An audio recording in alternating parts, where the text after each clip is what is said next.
Hey guys, it's Kuro. Welcome back to my channel if you're a returning viewer. And if you're visiting for the first time, thank you so much for tuning in. In today's video, I wanted to talk about 10 common misconceptions about the furry fandom and why they are wrong. So let's start off with number 1. Furries have sex in their fursuits. This is probably one of the most common misconceptions, and this is due to a certain CSI episode that showed a furry orgy as like their crime scene or something like that. I haven't seen the exact episode, but I know the scene. This is a common misconception which has been perpetuated by that episode and then further blown out of proportion in the media. It is not true. Yes, there are a select group of people that do have suits specifically for intercourse and horizontal activities, but fursuits are expensive and difficult to clean, so most furries don't wear them during sex or any sexual activity. Sweating alone makes these things stink, and they are a pain in the rear end to clean, especially if you have special parts in them like LEDs, foam padding, airbrushing, the likes of that. Second on this list is that furries are into bestiality, and this again comes from the misconception of people wanting to have sex in their fursuits and that they want to have sex with animals. Again, another completely untrue misconception. The furry fandom is a community of individuals who appreciate anthropomorphic animals, but that does not mean they are attracted to real animals. Within the fandom, there is actually a huge push against anyone who is into bestiality being even allowed to partake in the furry fandom. And a lot of times, furries that do participate in bestiality are called out and ostracized from the community. Because of this stigma, furries tend to really be against anyone who thinks this way remotely and is quick to cast those people aside. So the fandom does a good job of keeping those bad people out. Third on this list is that furries are all socially awkward and introverted. And yes, some furries are socially awkward. Some furries are introverted. Just like everyday people can be socially awkward or introverted. This is a harmful stereotype that paints furries in a somewhat negative light. The truth is that the furry fandom is made up of all people from all walks of life, including extroverted and socially confident individuals. I myself like to call myself an extroverted introvert. I have no problem speaking in front of individuals and oftentimes will hold panels at furry cons, anime cons, and for my job, I actually speak to hundreds of thousands of people on a daily basis. So not everyone is like this. And for some that are, being able to be within the fandom is their way to express themselves and actually come out of their shell.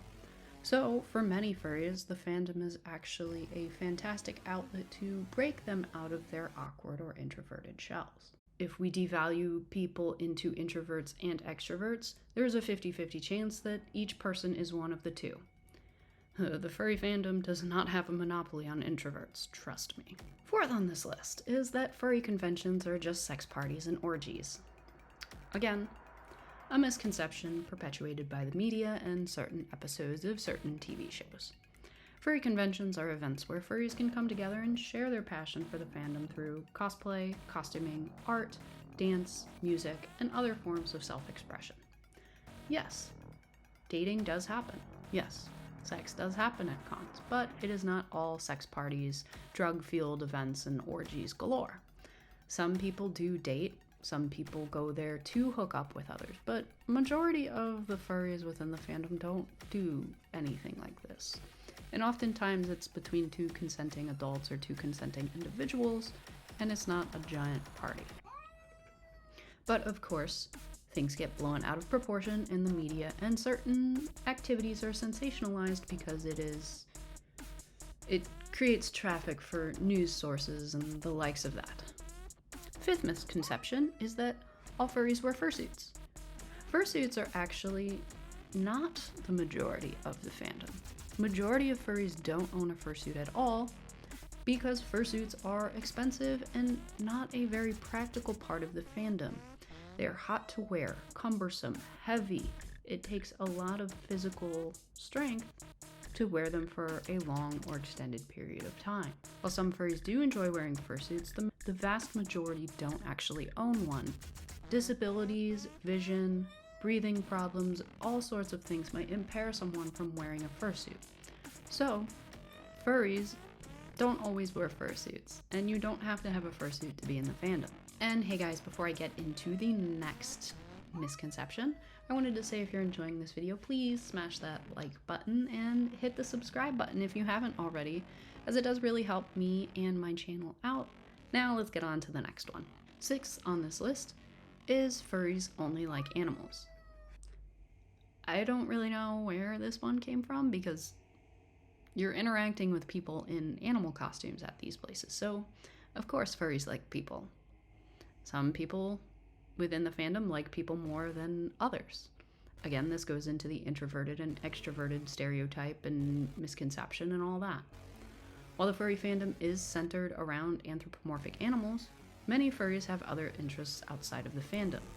A lot of individuals are artists, some people are scientists, some people are musicians, some people are public and motivational speakers. You talk to 10 people at a con, ask them their hobbies, and you will get 10,000 different answers, I'm sure.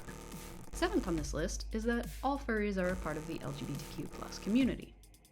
While the furry fandom is absolutely known for being inclusive, open, and welcoming of all walks of life, especially LGBTQ+ individuals, not all furries are a part of the community. There's actually a decently sized straight portion of the community that is alive and well and not problematic at all. There are, of course, some problematic individuals who are homophobic and awful and otherwise give a bad rap to the straight members of the fandom. But not everybody is gay, lesbian, bi, queer, whatever it may be. It is very trans friendly, it is very gay friendly, it is very LGBTQ friendly overall, but the fandom doesn't kick you out if they find out you're straight.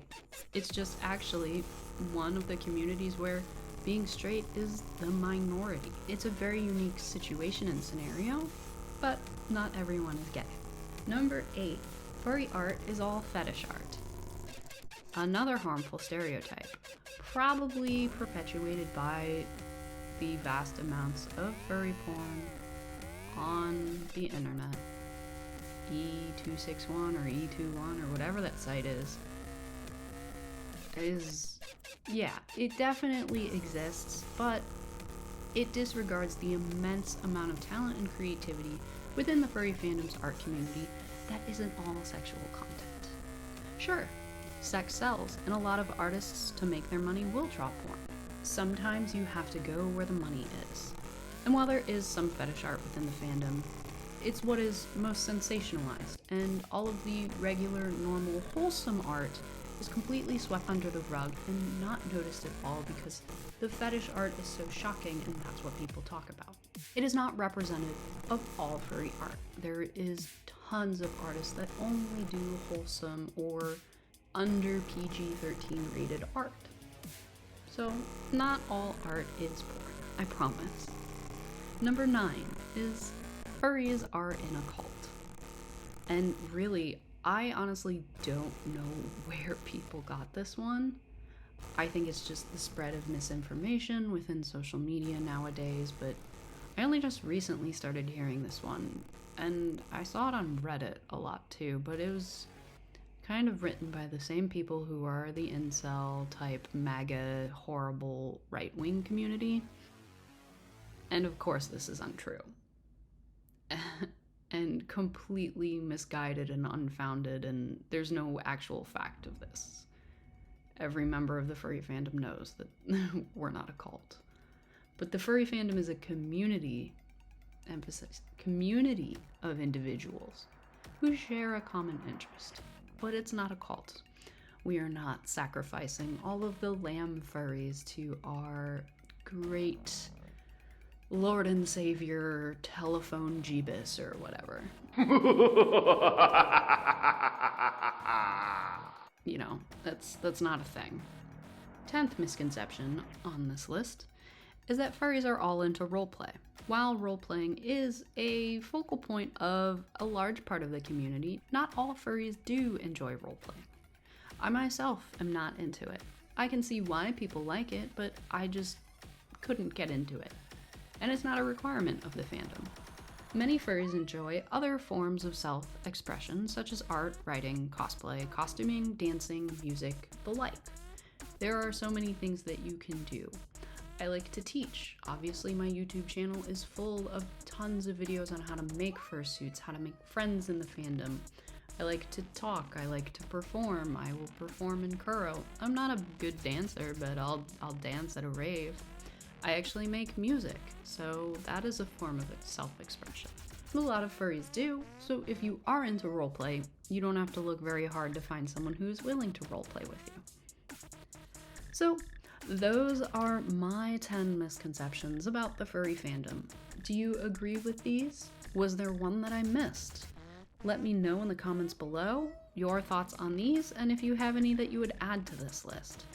And hey, while you're at it, if you enjoyed this video, please consider liking and subscribing to the channel, as it does really help get me out to other viewers just like you and shows that the content I'm making is informative, supportive, and what you guys want to see. So that's all for this video. I will catch you guys next time in the next video. As always, guys, I'm Kuro from Kimono Dungeon. Thank you for watching. Bye.